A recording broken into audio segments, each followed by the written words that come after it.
Donc, bienvenue sur ton cours 2 de ton module 3 sur les propriétés de la fonction racine carrée. Donc, dans le fond, ce qu'on va essayer de déterminer, c'est le domaine, l'image, la croissance, l'intervalle de croissance, le minimum ou le maximum selon la courbe, le signe, quand est-ce que la fonction est positive ou quand est-ce qu'elle est négative. Et là, ici, une petite erreur dans le document, il manque un égal, parce que c'est pas strictement plus petit que 0, mais vraiment plus petit ou égal à 0. L'abscisse à l'origine, lorsque le y vaut 0, et l'ordonnée à l'origine. Donc, j'ai déjà tracé une fonction que... Oups, pardon. J'ai déjà tracé une fonction... elle n'est pas tracée. J'ai donné un exemple de fonction racine carrée qui est déjà bien isolée. Dans le fond, j'ai pas besoin de faire de simple mise en évidence pour réussir à la travailler. Elle est déjà bien placée. Fait que je vais aller la tracer dans mon cadran. Là, avec ta règle, tu vas pouvoir te tracer un axe vertical Y, puis tu vas pouvoir te tracer un axe horizontal X. Puis pour réussir à tracer cette fonction-là, on va aller se déterminer plusieurs choses. Son A, son paramètre A, on peut pas appeler ça le taux de variation, son paramètre B, son paramètre H, puis son paramètre K. Le A ici, il est positif 2. Le B, il est positif parce qu'on n'a rien d'indiqué à l'intérieur de la parenthèse, fait que le B, il est positif. Le paramètre H, dans le fond, ici, c'est moins 5, donc je vais aller placer moins 5, et le K, qui est moins 4. Si le paramètre A est positif, ça veut dire que je vais monter quand je vais tracer ma courbe. Le paramètre B est positif, ça veut dire que je vais avancer. Et là, mon chemin est à moins 5, moins 4. Fait que moins 5, ça va tomber ici, au moins 5, moins 4. Puis là, la courbe, elle va monter et avancer. Je vais mettre des points remarquables. 1, 2, 3, 4, 5, 1, 2. Là, ces points remarquables-là, toi, tu les connais pas et c'est correct. Là, c'est vraiment de l'enrichissement. Là. Savoir tracer sa courbe. Elle va passer à peu près de même. Tant que tu la fais monter, je vais être contente que tu la portes de ton sommet et que tu la fais monter. Le problème, c'est si tu la fais redescendre, ça, je ne serais pas capable de te l'accepter. C'est vraiment en montée. Que tu la fasses monter doucement ou bien rapidement, c'est pas ça tant que je vais vérifier. C'est une allure générale que je désire obtenir à partir de là. Et là, on va aller analyser cette courbe-là. On va chercher le domaine de la fonction. Fait que c'est quoi le domaine de la fonction? De moins 5 à plus l'infini. Quelle est l'image de la fonction? On pourrait dire que c'est de moins 4 à plus l'infini. On pourrait chercher la variation. Donc, dans le fond, la variation de la courbe, elle est croissante sur tout le domaine.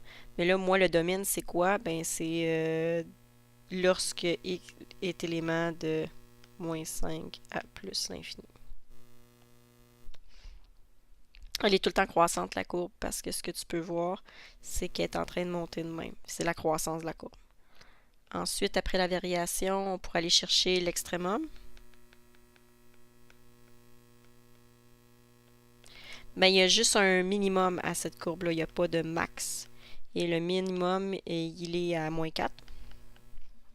Il n'y a pas de maximum à cette courbe-là.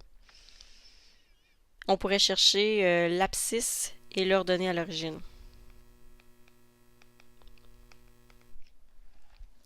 Commençons avec l'abscisse.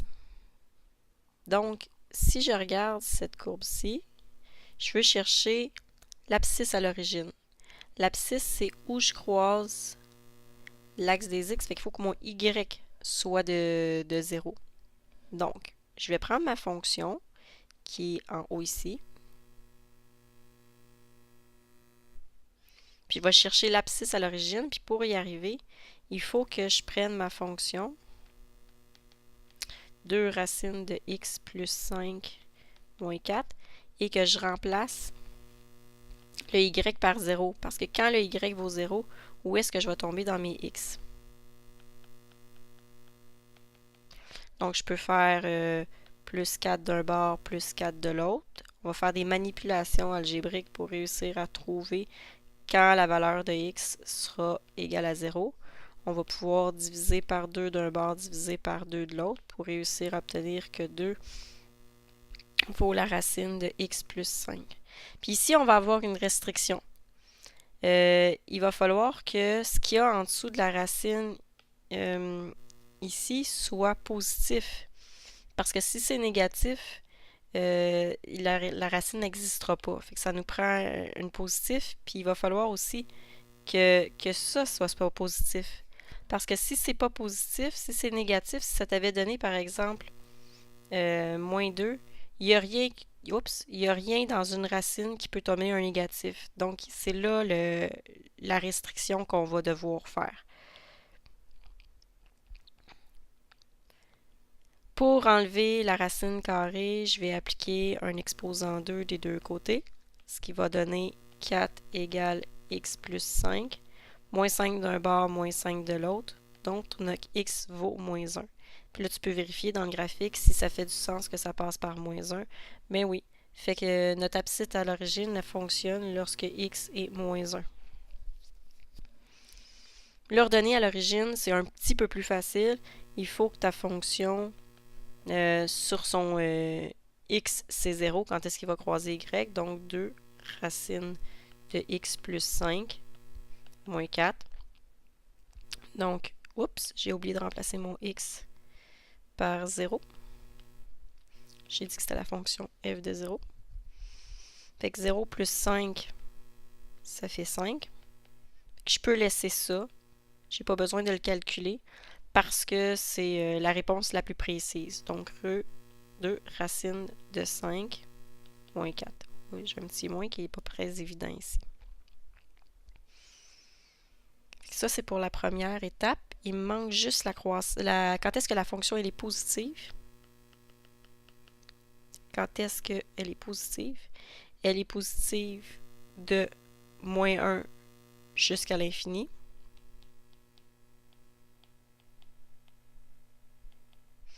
Puis quand est-ce que la fonction elle est négative? Elle est négative de moins 5 à moins 1.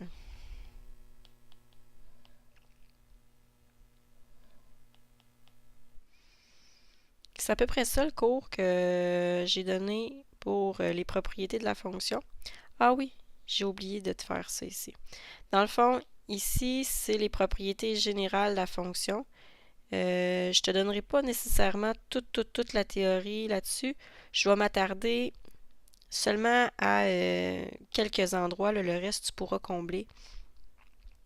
Donc, dans le fond, quel est le domaine d'une fonction dont le b est positif, dont le b est plus grand que 0? Mais si tu te fais une allure générale de graphique de cette situation-là, je cherche quand est-ce que... C'est quoi mon domaine si mon b est positif? Le b est positif, ça veut dire que la fonction, elle va soit avancer par en avant, soit par en haut, soit par en bas, mais c'est sûr qu'elle avance. Ça, c'est si le a il est positif ou si le a est négatif, mais on ne parle pas du A, on parle du b qui est positif ici. Fait que c'est sûr qu'elle avance. Fait qu'on va commencer par donner notre domaine à partir du sommet h jusqu'à l'infini. Fait que c'est ça que j'ai écrit au tableau aux élèves, là, le sommet x est élément du sommet h jusqu'à l'infini. Je ne l'avais pas fait au tableau pour les élèves, mais vice-versa, s'il était négatif, on pourrait dire que x est élément de moins l'infini, je pourrais dire exclu, jusqu'à mon h qui serait inclus. Parce que si le b était plus petit que 0, ma fonction descendrait comme ça, recule dans le temps. Ça, c'est pas à noter. Ça, c'est pas à noter. Ensuite, l'image. L'image, je l'ai trouvée à peu près de la même manière. L'image générale d'une fonction qui a un sommet hk. Si le a il est plus grand que 0, ça veut dire que la fonction elle va monter ou elle va reculer, tout dépendamment si le a si le b est positif ou négatif, mais peu importe, elle est en train de monter cette fonction-là, soit en avançant, soit en reculant. Fait qu'on va pouvoir dire que c'est du sommet k jusqu'à plus l'infini, puis si le a était négatif, c'était le contraire, x aurait été élément de moins l'infini à k inclusivement.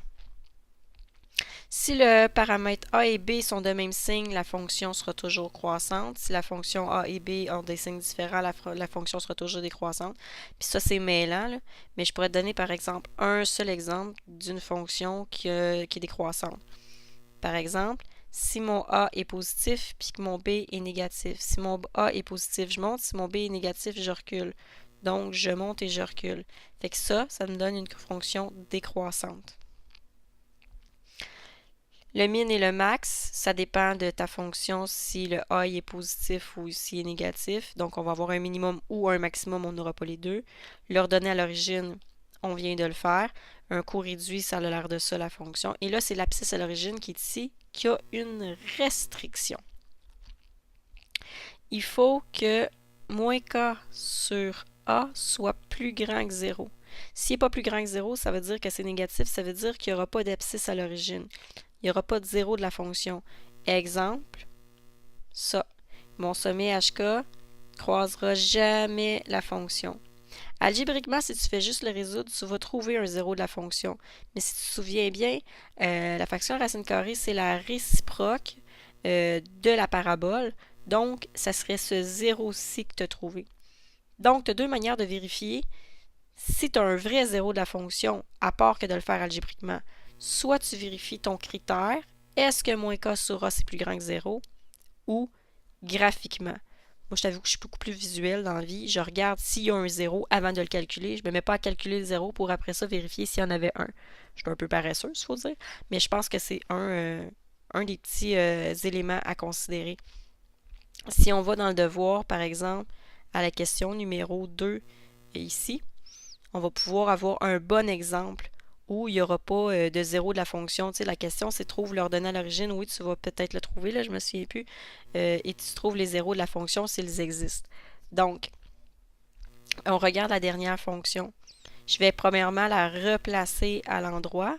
Donc, je vais mettre moins x au départ plus 1, plus 3. Donc, on a notre taux de variation. Ah, je ne peux pas dire un taux de variation. Notre paramètre A, merci, qui est 1. Notre paramètre B. Ah, je ne l'ai pas sorti. Je vais sortir mon paramètre B. Moins, parenthèse, x moins 1. Ah, ça c'est mieux. Parce que je ne peux pas avoir un x négatif. Il faut que je le sorte à l'extérieur. Fait que mon B est négatif.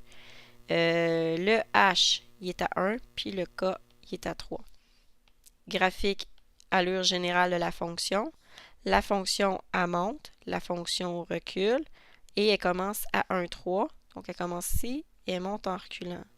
Elle croisera jamais l'axe des x. Donc, clairement, est-ce qu'il y avait des zéros de la fonction? Ben non, il n'y en avait pas de zéro de fonction.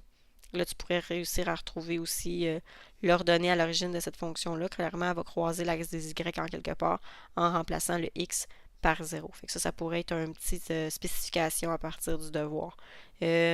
Je vais te laisser faire des pauses aux endroits où tu as besoin de copier les notes de cours pour être plus à l'aise dans la vidéo. Voilà, tu pourras me poser des questions en récupération.